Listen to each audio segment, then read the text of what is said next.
часов подряд. Сейчас посмотрим, кто кого.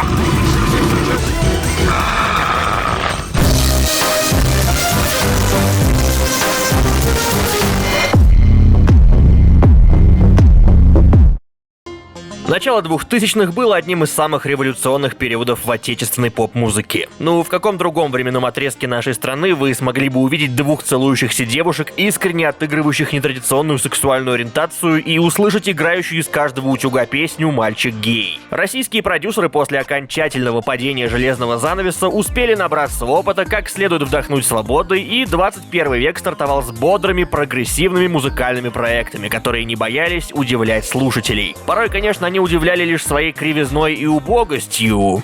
Это наша территория, здесь мин нет. Но именно во всем этом круговороте смелых экспериментов была рождена Глюкоза. И речь не о вот этой женщине в вызывающем платье, больше напоминающем растянутую перчатку, которая поет у Урганта «жу-жу-жу» и кусает фараону в шею, а об анимированной виртуальной героине, тогда еще окутанной загадочностью. Впервые мир увидел Глюкозу в 2002 году в клипе «Ненавижу», где она курит, мусорит, задирает ноги на переднее кресло в кинотеатре и носит носки с сандалями. Настоящий подростковый бунт. Наверняка еще и добермана своего выгуливает в неположенном месте. Глюкоза поссорилась с парнем и теперь люто бешено его ненавидит, готова хоть морду ему бить на боксерском ринге, но нафиг эти формальности, если можно просто прокрасться к нему в падик и врезать в табло прям там. Радикальный феминизм и экшен продолжается в следующем клипе на песню «Невеста», где Глю, разобравшись с бывшим, начинает вытворять несусветную дичь на уровне 5 звездочек преследования. Угоняет сначала автобус, а потом и вертолет, находит пару катан и идет мочить всех подряд. Самураев, ниндзя и даже динозавров, не забывая понтоваться своими похождениями перед друзьяшками. В конце наша крутая бойбаба махается с соперницей за какого-то нового жениха, переворачивая с ног на голову традиционные гендерные роли. Кто именно был женихом в клипе, остается загадкой, но если копнуть глубже, то вы узнаете, что Глюкоза выворачивалась наизнанку ради прапорщика Задова из сериала «Осторожно, модерн» в исполнении Нагиева. Неожиданный поворот, да? Честное слово, вам надо меньше кушать грибов, галлюциногенов. Конечно, это за канон считать нельзя. Видимо, с помощью такого необычного камео в сериале просто пытались продвигать исполнительницу. А по сюжету клипа все происходящее тупо оказалось лишь сном Глюкозы. Совершенно ненужный твист, как по мне, но спасибо, что это хотя бы не оказалось сном добермана. Михаил.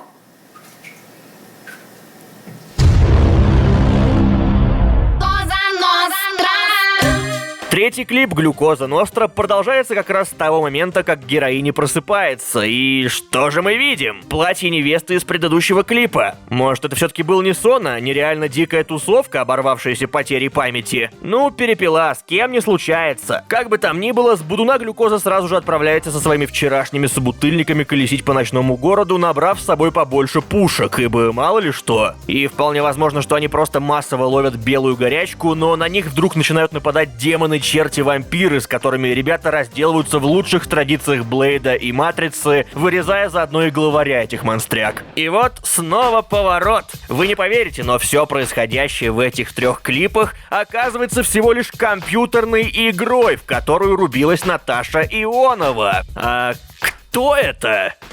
Ну, сейчас-то вы уже и так в курсе. Это типа прототип Глюкозы, типа с нее персонажи и срисовали, но фиг знает, как там все было на самом деле. Официальная легенда появления Глюкозы гласила, что обычная девочка из провинции, Наташа Ионова, зависала в интернетиках, вела в основном виртуальную жизнь, сочевала и записывала дома песни. И когда на одну из них наткнулся талантливый продюсер Максим Фадеев, то все как раз и завертелось.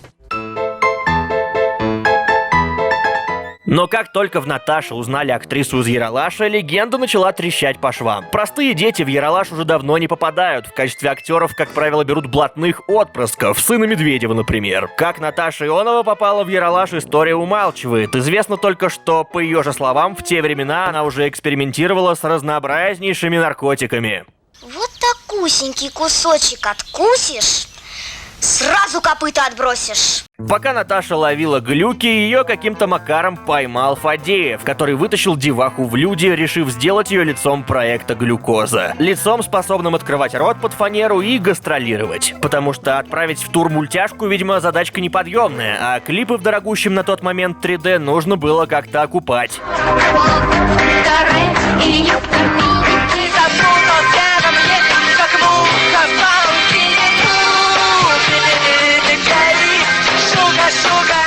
Странно, конечно, чем им обычная ростовая кукла не угодила или аниматроник, вроде вполне рабочие варианты. Физическое воплощение глюкозы на первых порах слишком кардинально отличалось не только внешне и не только акустически. Даже в интервью тех лет Наташа говорила одно, а делала в итоге другое. На гастроли ездить не собираюсь, мелькать на обложках глянцевых журналов нафиг надо. Все эти интервью, эфиры, мишура, я живу в сети. Ну-ну. Как вариант, Наташу наняли в качестве лица и пустили гастролировать по той причине, что по стране начали проводиться фейковые концерты глюкозы, нарушающие авторские права и лишающие проект дохода. Мы вдруг узнали о том, что, оказывается, у нас уже есть гастролеры, которые под фонограмму глюкозы ездят и, собственно, гастролируют.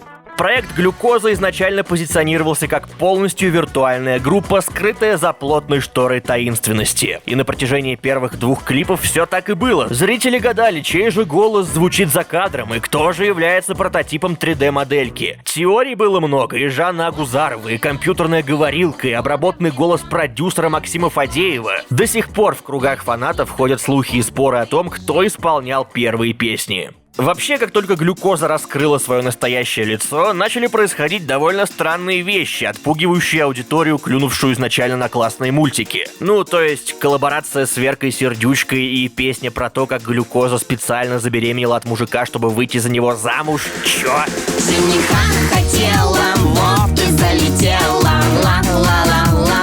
Кстати, может это просто совпадение, но кажись, что новая песня «Жужу» — это как раз одна большая отсылка к фиту с Сердючкой. Делай все, что хочешь, слово я не скажу. Но если вдруг чего не так, ты мне уже не жужу. Жу-жу-жу-жу-жу, жу-жу-жу-жу-жу, езжу напишу и не жужу. В общем, после Дианона глюкоза разделилась на 2 сосуществующие половинки, поющие теперь уже вроде как точно одним и тем же голосом, но удовлетворяющие немного разные целевые аудитории. Более массовый слушатель угорал с незатейливых песенок в духе «У меня самая лучшая в мире попа», а тонкие ценители наслаждались новыми классными, не похожими друг на друга 3D-клипами.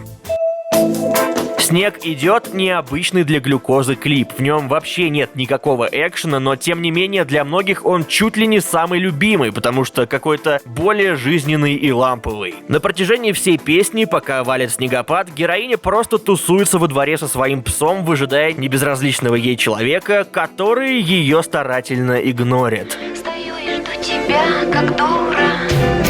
Но вот следующий клипец на песню «Швайны» — это прям камбэк, возвращение к истокам и тотальный разнос по всем фронтам. Колоритные свиньи-фашисты, боевые сцены на уровне «Властелина колец» и сама песня настолько что даже попала в саундтрек GTA 4. «Швайны» выглядит очень дорого. Вполне возможно, что это в принципе самый дорогой клип за всю историю русской поп-музыки. Не мудрено, что после такой крутизны пришлось сбавить обороты и начать более экономно обращаться с бюджетом. Следующий клип на песню «Свадьба» был собран из обрезков неиспользованных материалов, скопившихся за несколько лет, и выполнял чисто функцию фоновой визуализации. Ну а сама песня — это, я так понимаю, логическое завершение сюжетной арки «Я буду вместо нее твоя невеста», «Жениха хотела, залетела» и, собственно, «Свадьба». Окей. В реальной жизни Наташа как раз тоже вышла замуж, и 2 глюкозам стало необходимо друг от друга отдохнуть. В последующих клипах уже Наташа стала главным действующим лицом, а виртуальная версия отправилась вовсю зарабатывать деньги для новых клипов. К тому времени на полках магазинов уже можно было найти самую разнообразную брендированную продукцию: тетради, футболки, игрушки, настолки, парфюм, кэпсы, постельное белье, мороженое. Мороженое глюкоза. Хотя так-то в состав любого мороженого входит глюкоза, поэтому фактически из каждого сраного эскимо глюкоза должна, наверное, получать какой-то процент, по идее.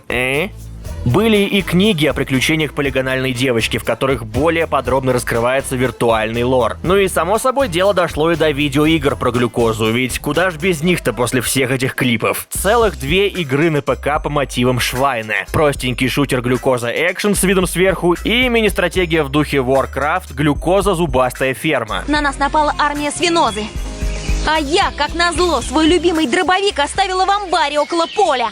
Короче, Наташа вскоре уходит в декретный отпуск, у нее рождается дочка, и спустя какое-то время это становится поводом для нового сингла и нового долгожданного анимированного клипа. После Швайна впечатлить привередливого зрителя было уже намного сложнее, но, видимо, здесь такой цели и не ставилось. На выходе мы имеем песню про любимую дочурку и милый мультик в обновленном стиле о вторжении инопланетян из «Войны миров».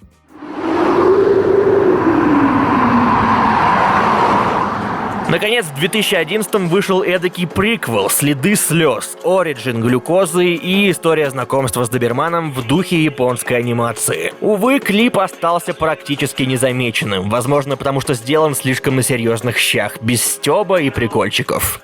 И за ним последовало длительное затишье по части клипов с анимацией. Всякая лажа в духе «хочу мужчину» приносила проекту куда больше профита, к сожалению.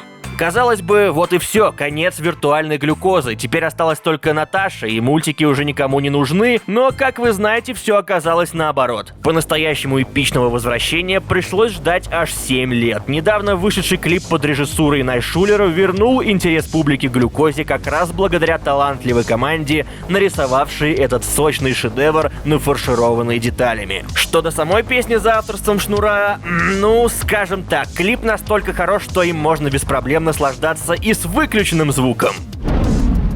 Говоря о глюкозе, нельзя не прийти к мысли о ее сходстве с более продуманным проектом от Дэймона Алборна и Джейми Хьюлита «Gorillaz», который как раз совсем недавно тоже вернулся в строй. Макс Фадеев почему-то не признает источник вдохновения, хотя ничего зазорного в этом нет, ведь получился вполне оригинальный продукт, ну, не считая парочки буквально срисованных участников группы. Но продюсер уверяет, что все совпадения с Gorillaz лишь совпадения. А может, это вообще Gorillaz все посмотрели у наших? Ты только не напрягайся.